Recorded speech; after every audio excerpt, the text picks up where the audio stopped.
step in getting that done. We'll Mr. Speaker, what changed between last night and this morning? What closed the deal?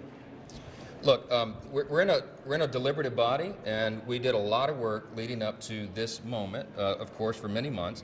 But sometimes there are pressure release valves you have to allow people to do. You know, everybody's human around here. There's lots of different interests. We have 220 people in the Republican conference, and they have a lot of different ideas. They represent a lot of different districts, and sometimes when the pressure gets turned up, people need to release that. So that's what I do. I allow them to do that. We take thoughtful discussion and deliberation. Sometimes we do it out in open. Sometimes we do it in closed meetings. But we had that until late last night.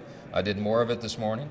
I want to compliment our president, President Trump, who is always engaged with us and available and accessible. He didn't have to call a single member to wrangle anybody on this thing. He allowed me the space to do what I need to do, and we got the votes together, and we reaffirmed our commitments. It's real. We want to find real savings. We have an obligation to do that.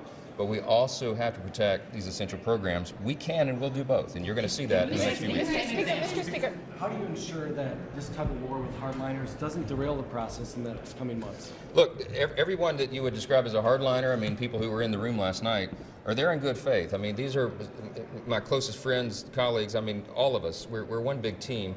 And their intention is good. They're in good faith. They want to make sure, because they believe we have a responsibility, as I do, to make sure that the national debt and our deficits that we've been running around here for too long are turned back on a different trajectory. And I use the analogy all the time. We have it's effectively like a giant aircraft carrier, and you don't turn an aircraft carrier on a dime. It takes miles of open ocean. But we have a responsibility, and we have a once-in-a-lifetime opportunity with this reconciliation measure before us to make a real turn in an aircraft carrier, and we're very serious about it. And so the colleagues that were in the conversations up to past midnight last night just wanted assurances that we're really, really going to do that, and we are. But we're going to do it in a way that doesn't unduly affect or harm any beneficiary of a public program that's available to them. So you'll see that.